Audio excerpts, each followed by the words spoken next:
Oh, gitu ya Ustadz.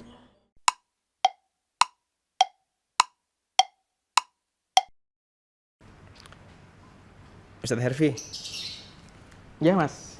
Wah. mau tanya-tanya nih Ustadz. Oke, monggo silahkan. Konsultasi mungkin ya pas. Iya. Ustadz, Anda mau tanya Ustadz. Saya punya kebiasaan, nggak tahu ini antara baik atau buruk Ustadz. Saya tuh suka sekali menyendiri dengan handphone Ustadz. Begitu menikmati dengan memantau atau mungkin membaca juga baca status Ustadz. Ini di media sosial Ustadz. Iya. Ini bisa lupa waktu Ustadz. Tiba-tiba sudah 2 jam, 3 jam, 5 jam. Itu tak terasa Ustadz. Itu bagaimana Ustadz? Ya sebagai orang beriman harusnya mulai peka, waspada dengan hal-hal yang seperti itu, karena jangan-jangan kalau berlebih-lebihan itu bagian dari jebakan setan untuk kita. Astagfirullahaladzim. Gimana Ustadz? Setan bisa menjebak dengan itu? Padahal kita tidak bermaksiat Ustadz. Iya, memang tidak ada maksiat yang kita lakukan. Tapi waktu 2 jam, 3 jam itu kalau kita gunakan untuk baca Quran, berapa halaman, berapa lembar. Oh banyak Ustadz. Kan gitu. Makanya walaupun itu perkara mubah, tapi orang beriman tuh sangat peka, jangan-jangan dalam hal seperti ini bagian dari jebakan setan. Gitu. Setan lembut banget mas, lembut banget jebak kita itu supaya kita memang terjebak jauh dan amal-amal kita tidak banyak ketika kita bertemu dengan Allah. Ya itu Ustadz. Saya tidak pernah merasa digoda setan Ustadz. Nah itu. Jadi, karena setan sendiri disebutkan oleh Quran, godaan setan itu kait. Kait itu tipu daya. Namanya tipu daya itu adalah gerak yang senyap. Kadang kita yang digoda tidak terasa. Tapi tahu-tahu sudah banyak kebaikan-kebaikan yang hilang, luput dari diri kita. Astagfirullahaladzim. Makanya ini langkah-langkah setan menggoda kita itu yang perlu kita kenali mas. Perlu kita pahami gimana step langkah-langkah setan, karena Allah berfirman wala tattabi'u khutuwati syaitan. Janganlah kalian mengikuti langkah-langkah setan. Karena ada langkah-langkah setan tuh untuk menjauhkan kita dari kebaikan-kebaikan, dari amal soleh. Apa aja itu Ustadz? Yang pertama, setan menggoda kita supaya kita kufur kepada Allah, supaya kita ingkar. Apalagi kalau mohon maaf pemahaman kita terhadap agama masih belum dalam, terkadang kita mudah tergoda untuk ingkar kepada Allah. Contohnya kita rajin sholat, orang tuh rajin sholat, kemudian dia punya tetangga, punya teman yang ibadahnya tidak setelaten dia, tidak sebagus dia, tapi temannya hidupnya lebih enak. Lalu dia bandingkan, ya saya yang sholat rajin hidupnya kok kayak begini, itu yang sholatnya belepotan, kurang bagus, tapi rezekinya kok lancar. Akhirnya muncul, lama-lama kita ingkar, kufur terhadap kenikmatan yang Allah Subhanahu wa taala berikan. Jadi yang pertama kita digoda supaya kita itu ingkar terhadap Allah Subhanahu wa taala. Dimusukkan was-was, keraguan-raguan. Begitu itu yang pertama, Mas. Lembut sekali Ustadz. Lembut sekali. Cuma seiring kita ngaji, belajar ilmu tentang Islam, akhirnya kita paham, kenal Allah dengan baik. Oh, ternyata yang begini ini nggak boleh. Setan berhenti? Enggak. Setan memasukkan langkah yang kedua. Gimana? Orang akan digoda untuk melakukan amalan-amalan bid'ah.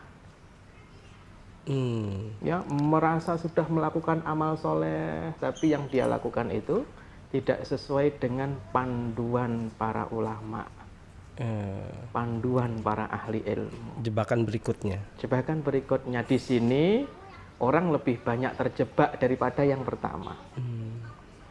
Seiring kita ngaji, belajar ilmu Islam, banyak hadir di kajian, membaca kitab-kitab yang ditulis oleh para ahli ilmu, semakin kita paham. Akhirnya kita tahu ini tidak boleh karena ini bid'ah. Setan berhenti tidak? Belum Ustadz, baru 2 Ustadz. Baru 2 toh. Tadi saya menyebutkan ada berapa? 7. setan menggoda kita dengan langkah yang ketiga. Apa itu? Setan akan menggoda kita dengan dosa besar. Supaya kita melakukan dosa besar. Karena orang kalau sudah melakukan dosa besar, maka ada nuktah hitam di dalam hatinya. Kalau dia bertobat, bersih lagi. Kalau dia melakukan dosa lagi, tambah lagi. Dia melakukan dosa lagi, tambah lagi, tambah lagi. Sehingga makin lama makin pekat, Mas. Kalau sudah pekat, dikasih nasihat, nggak mau, ya merasa sok pinter, ya dikasih masukan nggak mau, dan seterusnya. Digoda dengan dosa-dosa besar. Makanya ada salah seorang sahabat kan yang ketika ditahan oleh Kaisar Romawi, dia ditakut-takuti nggak takut, dikasih jabatan nggak mau. Akhirnya salah seorang pendeta Nasrani bilang, ya masukkan saja dia di kamar yang tertutup, setelah itu kasih wanita supaya dia berzina. Di sini dosa besar dengan wanita itu. Kalau dia sudah melakukan dosa besar, nanti hatinya akan gelap.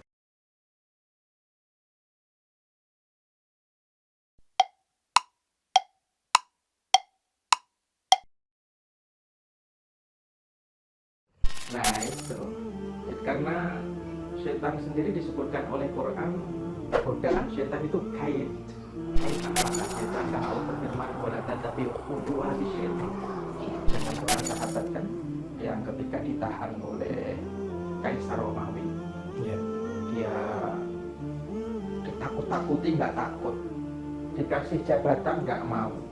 Akhirnya salah seorang pendeta Nasrani bilang, ya masukkan saja dia di kamar yang tertutup, setelah itu kasih wanita supaya dia berzina. Di sini dosa besar dengan wanita itu. Kalau dia sudah melakukan dosa besar, nanti hatinya. Begitu dimasukkan kamar, dikasih wanita, maka sahabat itu langsung menundukkan pandangannya dan tidak mengangkat sedikit pun pandangannya melihat wanita itu. Sampai wanita itu berkata kepada Kaisar Romawi, aku tidak tahu yang di dalam ruangan itu batu atau manusia.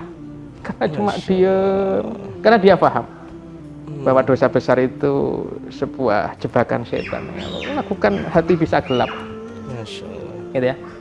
Itu pendetanya paham, sahabatnya paham. Iya, pendetanya paham, sahabatnya juga paham. Kan gitu. Ya karena pendeta ahli kitab. Lalu kalau kemudian kita ngaji, kita belajar agama, kita tahu ini dosa-dosa besar, ini bahaya-bahaya yang membinasakan dunia kita, membinasakan agama kita. Setan nggak berhenti sampai di situ. Kita digoda dengan dosa-dosa kecil. Nah, kalau digoda dengan dosa besar, terkadang mungkin orang sudah enggan duluan untuk melakukan itu karena malu dilihat teman, malu ketahuan rekan dan seterusnya. Tapi kalau dosa-dosa kecil, setan memperdaya kita dengan itu. Ini kan cuma dosa kecil dan kita tidak pernah sadar, ya toh? Tidak pernah sadar kalau gunung yang segitu gede itu hanyalah kumpulan pasir-pasir. Dosa kecil dikumpulkan juga bisa jadi gunung. Kan gitu ya? Nanti kita belajar ilmu agama dengan baik, kita paham dosa-dosa kecil itu juga bahaya, harus kita tinggalkan. Setan berhenti? Belum, Ustaz. Belum berhenti. Sudah sampai nomor berapa tadi? 5, Ustaz. Nomor 5. Sekarang nomor 6. Sekarang nomor 6. Setan sekarang masih nomor 5, Mas. Ya kan? Sekarang nomor 5. Setan akan menggoda kita dengan perkara-perkara yang mubah. Kayak yang tadi Mas lakukan. Waduh. Kan itu. Pantas nggak kerasa, Ustaz. Nggak terasa. Jadi kita digoda dengan perkara-perkara yang mubah. Apa mubah itu? Main handphone. Apa hukumnya mubah?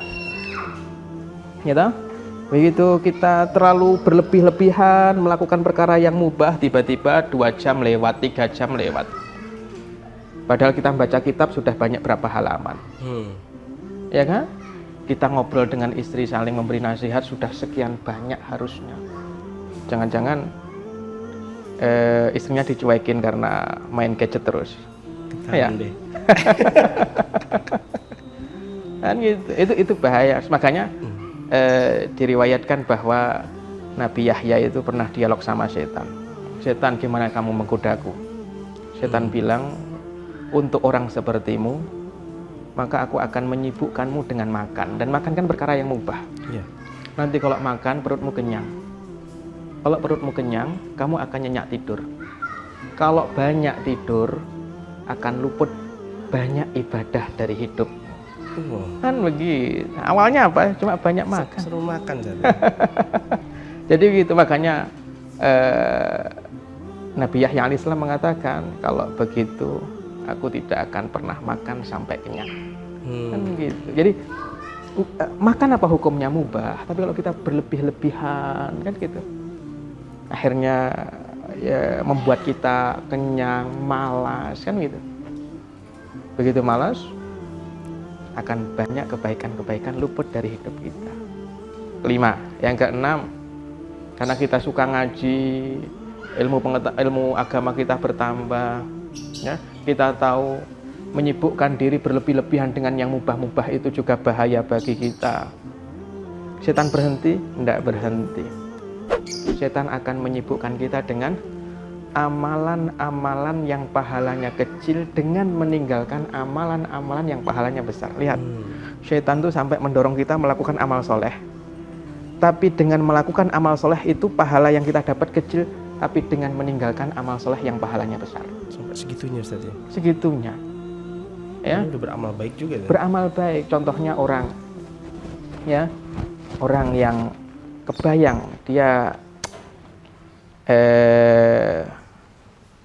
melakukan sholat malam, ya,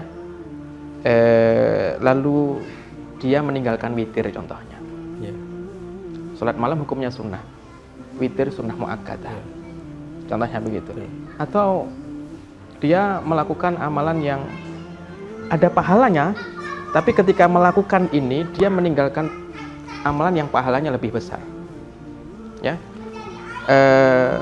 sehingga tidak banyak pundi-pundi amal yang dia kumpulkan karena disibukkan oleh setan dengan amal-amal soleh yang pahalanya kecil, dengan meninggalkan amal-amal soleh yang pahalanya besar, melakukan yang sunnah tapi meninggalkan yang wajib, kan gitu, membantu orang tapi lisannya juga menyakiti yang dia bantu. Membantunya sih sunnah itu, gitu, tapi menjaga kehormatan saudara muslim kan gitu, wajib. Dia lakukan yang sunnah, dia tinggalkan yang wajib. Udah? Iya Ustaz. Dan yang terakhir, ini jebakan terakhir, kalau digoda supaya kufur nggak bisa, melakukan amal bid'ah nggak mau, dosa besar nggak doyan, dosa kecil faham, digoda dengan perkara yang mubah dia sudah ngerti, digoda dengan amal-amal yang pahalanya kecil, ya, sehingga luput darinya amal-amal yang pahalanya besar, juga tidak mempan. Maka yang terakhir, setan akan menggerakkan tentaranya dari manusia untuk menggoda kita. Orang digoda supaya mengejek kita, orang digoda supaya mengolok-olok kita. Kalau sudah begitu, ya sudah, nggak usah khawatir dengan ejek-ejekan orang, nggak usah bingung dengan olok-olokan orang, karena orang tuh ngolok-ngolok kita, dia cuma melihat luarnya kita, nggak tahu dalamnya kita. Udahlah, ya, kita jalannya para nabi juga jalan orang-orang yang diolok-olok. Nggak ada nabi diutus oleh Allah kecuali pasti kaumnya mengatakan bahwa nabi itu gila. Makanya selama kita ada di jalan kebenaran, istiqomah melakukan kebaikan, nanti setan nggak ridho.